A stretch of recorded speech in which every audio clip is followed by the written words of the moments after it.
The countdown to Daadab's closure has begun. In just 6 days, the government will embark on the repatriation exercise that it declared 2 months ago it would undertake despite international pressure to halt the plan. The task is easy if we removed jargon. We have a camp in Daadab where we have agreed as a country that the people living inside that camp shall leave.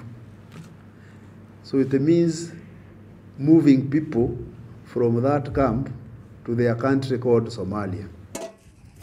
And so come Friday, the first batch of refugees will bid goodbye to this camp that has been their safe haven for a duration of a quarter century for some of them. The government now says it has the backing of the UN and several other nations, including the US, despite the serious objections raised at the beginning. Speaking after a 21-kilometer run at the Safaricom Marathon in Lewa Conservancy in Isiolo, US Ambassador in Kenya, Robert Godek, expounded on President Obama's conversation with President Uhuru Kenyatta. We recognize that there are some issues with the refugees. Ultimately, they do need to go home. And what we would urge is that it be done in a way that respects the rights of the refugees, respects the international agreements that Kenya has signed on to, and allows the refugees ultimately to return home in dignity and safety.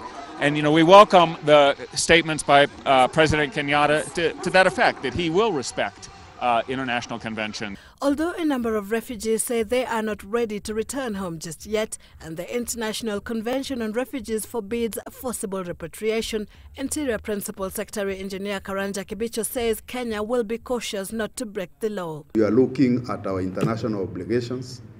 You are looking at the fact that you are dealing with people, not dealing with animals. You need to be humane with them. You need to be to ensure that they are safe. You are not exposing them to more danger. And once we hand them over to the already willing government of Somalia, we will work with the government of Kenya to assist with dealing with this refugee challenge that you've got. Until the advent of the Syrian war, the Daadab refugee complex was the biggest refugee camp in the world. And if the government's plan goes according to its timetable, this camp will cease to exist in a matter of 4 months. Sylvie Chabet, Citizen Live at 1.